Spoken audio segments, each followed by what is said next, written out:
Bonjour, je suis Mélodie et je suis la créatrice de Happy Kids. Aujourd'hui, je vais vous parler de bonheur. Il y a une citation de Bouddha qui dit « Le plaisir se ramasse, la joie se cueille et le bonheur se cultive ». Alors on va voir comment on peut cultiver le bonheur de nos enfants et notre bonheur aussi. Pour cela, je vous propose une activité manuelle à faire avec vos enfants pour cultiver ce bonheur. Il s'agit d'une boîte à bonheur. Pour préparer cette activité, je me suis inspirée d'un livre qui s'appelle « Ma boîte à petit bonheur ». Dans cette histoire, on suit une petite fille qui reçoit une boîte de la part de sa grand-mère, une boîte spéciale, précieuse, dans laquelle elle a envie de mettre quelque chose d'important pour elle. Et au fil des pages, on va suivre la petite fille, explorer un petit peu son environnement et découvrir ce qu'elle peut mettre à l'intérieur de sa boîte à petit bonheur. Dans sa boîte, elle va en fait glisser plein de moments qui l'ont remplie de bonheur. Ça peut être par exemple les premiers pas de sa petite sœur ou une balade qu'elle a faite en forêt et au cours de laquelle elle a trouvé plein de trésors de la nature. Elle parle aussi des origamis qu'elle a fait avec son grand-père. Bref, tout un tas de moments qui ont été importants pour elle et qui l'ont remplie de bonheur. C'est ce que j'ai utilisé donc avec mes enfants et avec les enfants que j'accueille dans ma structure, Happy Kids, pour partager avec eux et fabriquer une boîte à bonheur. Une boîte dans laquelle on va glisser plein de petits mots sur lesquels seront écrits nos petits moments de bonheur. Pour fabriquer ces boîtes, j'ai utilisé des petites boîtes en bois, comme celle-ci. Là par exemple, c'est la boîte de mon fils aîné. Donc c'est une petite boîte en bois qu'il a lui-même ensuite peinte et sur laquelle on a ajouté quelques petits embellisseurs. Là par exemple, on a des petits hiboux, des fleurs, un lézard. Hop. Et à l'intérieur de cette boîte, on y a glissé des papiers et sur ces papiers, on a écrit des moments qui ont été agréables pour lui. Il y a écrit « On a fait une étoile de ninja avec papa ». Donc ça, c'était un origami qu'il avait fabriqué avec son papa. C'était un moment qui était important pour lui et qu'il avait bien aimé.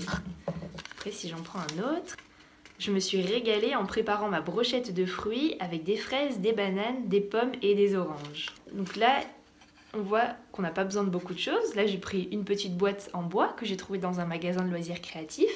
Et ça, c'est du papier à origami, donc du papier un petit peu joli avec des motifs qui donnent envie d'écrire et d'aller farfouiller ensuite dedans.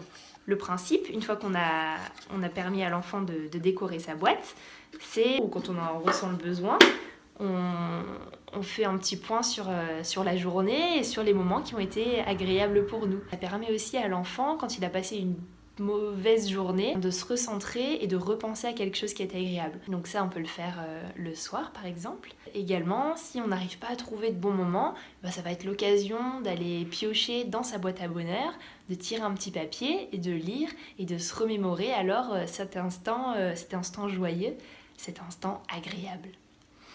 Une autre activité qu'on peut faire, toujours dans le même esprit, cultiver notre bonheur, c'est fabriquer des fortune cookies.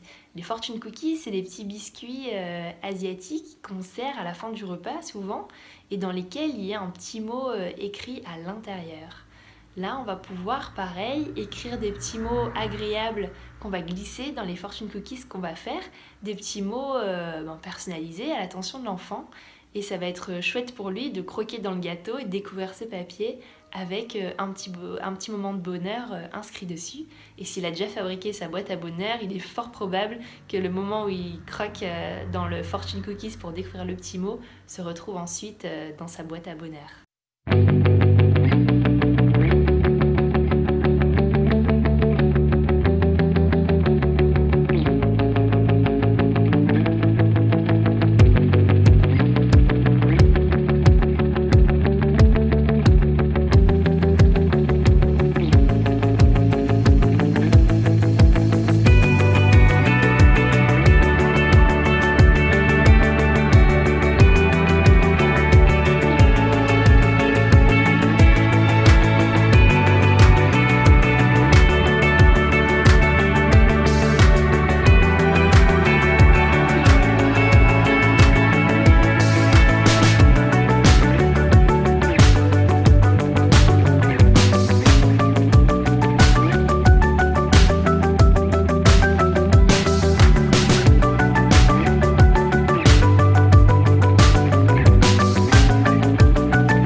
Nadège, d'un amour au naturel, vous avez présenté un livre, Agathe et les petits bonheurs, dans lequel nous parlait de la ronde des petits bonheurs, où le soir, toute la famille se réunissait pour raconter un petit bonheur de la journée. J'aime bien cette notion de cultiver son bonheur. Ça nous met acteurs de notre bonheur et ça met aussi l'enfant acteur de son propre bonheur.